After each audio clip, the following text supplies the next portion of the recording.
तो दोस्तों, माँ आदिशक्ति की सवारी थी शेर, और जब भी माताजी राक्षसों से लड़ती थी तो उस समय उनका हाथ बटाते थे वही शेर। जी हाँ, वो अभी अपने आप में चूंकि शेर हैं, काफी ताकतवर हैं, तो वो कई सारे राक्षसों को खुद ही मार दिया करते थे। ठीक इसी तरह का कॉन्सेप्ट यहाँ पर माँ भारती के पास भी है। माँ भारती के पास भी एक शेर है जो कि अपनी कैंची जैसी जुबान से दुश्मनों को कुछ इस तरह से काटता है कि वो दोबारा अपने आप को सिल नहीं पाते हैं। और वो शेर कोई और नहीं बल्कि एस जयशंकर साहब है। आपने देखा कि भारत की डूबती हुई नैया को पार लगाने के पीछे इस समय सबसे बड़ा क्रेडिट एस जयशंकर साहब को जाएगा। यहाँ तक की बातें होने लगी कि अगला प्राइम मिनिस्टर एस जयशंकर साहब हो, यानी जब भी मोदी जी रिटायर हो उसके बाद एस जयशंकर साहब को प्राइम मिनिस्टर बनाया जाए। कहने का मतलब उन्होंने माँ भारती की जिस हिसाब से सेवा की है कुछ समय में, वो काबिल तारीफ है और उसका कोई भी मूल्य नहीं हो सकता। फिर अमेरिका हो, रशिया हो, यूके हो, फ्रांस हो, चाइना हो, जो भी देश उनके सामने आया, कोई भी बराबर टिक नहीं पाया। उन्होंने अपनी बुद्धिमत्ता का परिचय लगभग पूरी दुनिया में दिया। अब ऐसा ही कुछ चाहता है पाकिस्तान। पाकिस्तान भी चाहता है कि ये मूर्ख उनके लिए वही काम करके दे जो कि भारत के लिए एस जयशंकर साहब करते हैं। अब पॉसिबल है क्या? अभी रिसेंटली ये जर्मनी गए थे और वहां पर एना लेना जी को थोड़ा बहुत मना कर, पता नहीं कैसे, भारत के खिलाफ थोड़ी बहुत बातें इन्होंने उगलवा ली। हालांकि उसके बाद भी बैटिंग के लिए उतरे फिर एस जयशंकर साहब, और जिस हिसाब से जर्मनी की हालत खराब की इन्होंने, जर्मनी के जो राजदूत भारत में हैं उन्हें आखिरकार इस बयान को लेकर सफाई देनी पड़ी। वैसे एना लेना जी को हम लोग बताना चाहेंगे कि ये पाकिस्तानी इनके चक्कर में मत आइएगा। अगर इनके बारे में और ज्यादा जानकारी आपको चाहिए तो हिना रब्बानी जी को फोन करके पूछ लीजिएगा एक बार। बिल्कुल विश्वास लायक नहीं है ये। खैर छोड़िए, यहाँ पर मैं आपको बता दूं कि इनके नए नए बिल्कुल आयरन ब्रदर यानी अमेरिका इनकी एक बेइज्जती कर देते हैं। जी हाँ, अमेरिका के राष्ट्रपति जो बाइडेन दरअसल चंदा मांगने की तैयारी में जुटे हुए हैं। नवंबर में मध्यावर्ती चुनाव है अमेरिका के अंदर, और इसी सब के लिए फंड जुटाने के लिए वो एक रैली वगैरह करते हैं, प्रोग्राम करते हैं।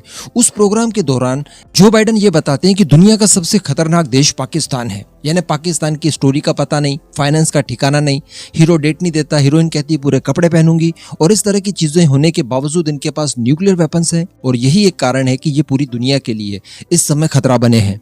तो पहले तो यहाँ पर जो बाइडेन ने अपने आप में भी मंथन करना चाहिए कि पिछले कुछ समय से जो उन्हें अपना डिफेंस पार्टनर बता रहे थे और पाकिस्तान के साथ मिलकर काउंटर टेररिज्म शुरू करने की बात कर रहे थे, F-16 फ्लीट को मेंटेन करके देते हैं, तो इन सारी चीजों के ऊपर अपने आप को ही एक्सपोज कर देते हैं बुढ़ाऊ साहब। समझ गए आप? क्योंकि आप उनके ऊपर इतना भरोसा कर रहे हैं, उन्हें मिलिट्री एड वगैरह दे रहे हैं, फिर सडनली आप ये कहते हैं कि ये खतरनाक देश है, दुनिया के लिए खतरा है, इनके पास न्यूक्लियर वेपन्स हैं और ये बिल्कुल भी जिम्मेदार नहीं है, संगठित नहीं है, इनका दुरुपयोग किया जा सकता है।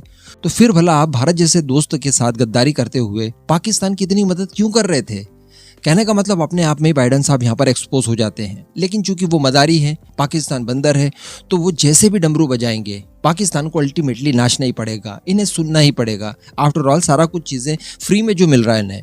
तो यहाँ पर एक्सपर्ट्स का ये मानना है कि देखिए, पाकिस्तान को ये सारी चीजें जब दी गई अमेरिका की तरफ से, उसके बाद पाकिस्तान ने भी इसको बहुत ज्यादा बड़ा चढ़ाकर बताया। यानी जो पहली बारिश में मेंढक टर टर चिल्लाते हैं, ठीक उसी तरह का हाल पाकिस्तान का हुआ। ये लोग अपने आप में बहुत ज्यादा और स्मार्ट बनने लगे, एक के बाद एक बयान देने लगे। तो इन सब चीजों से अमेरिका देख रहा था कि भारत ऑफेंड हो रहा है और पाकिस्तान लगातार इन सारी चीजों को लेकर भारत के ऊपर अटैक करने की कोशिश कर रहा है। अटैक मीन्स शब्दों वाला अटैक। तो इसी वजह से भारत और अमेरिका के रिलेशनशिप में भी बीच में खतरा आया। तो वहीं पर जब अमेरिका की इंटरनल सिक्योरिटी की स्ट्रेटेजी जारी की जाती है तो वहां पर वो लोग लिखते हैं कि भैया भारत हमारा सबसे बड़ा सहयोगी होगा क्योंकि चाइना उनका सबसे बड़ा दुश्मन है।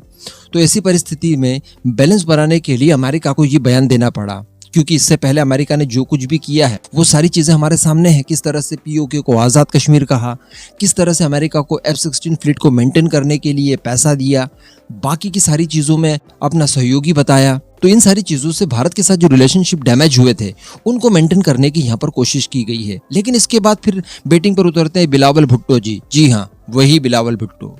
अब दरअसल हुआ ये कि वही राजदूत जिन्होंने पीओके को आजाद कश्मीर लिखा था, उन्हीं को बुलाकर ये उनको समन करते हैं और कहते हैं कि इस तरह की चीजें बिल्कुल पाकिस्तान नहीं सहन कर पाएगा। पाकिस्तान ने जो न्यूक्लियर वेपन्स बनाए हैं वो काफी जिम्मेदारी के साथ बनाए हैं और अपनी क्षेत्रीय अखंडता को बनाए रखने के लिए बनाए हैं। अगर आपको इस तरह से चीजें करना ही है तो भारत के खिलाफ कीजिए, हमारे खिलाफ नहीं। जी हाँ। अब वैसे बिलावल भुट्टो ने जोश जोश में ये सारे बयान दे तो दिए, लेकिन इसका परिणाम क्या होगा ये अभी तक पता नहीं, क्योंकि इसके बाद सीधे इन्हें मुकाबला करना होगा एंटनी ब्लिंकन से। एंटनी ब्लिंकन इनसे पूछेंगे कान पकड़कर कि भैया आपने ये जवाब क्यों दे दिया, क्योंकि आफ्टर ऑल हम लोग सुपर पावर हैं। भारत हमारे बारे में कुछ उल्टा सीधा बोल दे तो थोड़ा बहुत कंसीडर किया जा सकता है कि वो अपने आप में ताकतवर देश है, लेकिन तुम 2 कौड़ी के देश हमारी भीख पर पल रहे हो, उसके बाद भी आप हमको इस तरह से रिप्लाई करोगे। बाढ़ की वजह से जो राहत सामग्री हम लोग भेज रहे हैं, क्या उसे कट कर दें बीच में से? तो ये सारी चीजें आने वाले समय में हम लोग देख पाएंगे कि अमेरिका पाकिस्तान के ऊपर बहुत तगड़ा रिटेलिएट करेगा। ये जो बिलावल भुट्टो ने एस जयशंकर बनने की कोशिश की है और उसी के चक्कर में अमेरिका से जो पंगा ले लिया है बेवजह, बहुत भारी पड़ेगा। भैया पाकिस्तान की तो वैसे भी कोई इज्जत नहीं है, कितना आखिरकार बचाओगे? आपके पास कपड़ा ही कहाँ इतना बचाने के लिए? तो जो अमेरिका कर रहा था, कह रहा था, सुन लेते। खैर कोई प्रॉब्लम नहीं, अमेरिका और पाकिस्तान के बीच में जितने भी रिलेशनशिप खराब हो, भारत के लिए ये अच्छी चीज है। इस पूरे मुद्दे पर आपका क्या मानना है? नीचे कमेंट करके जरूर बताइएगा।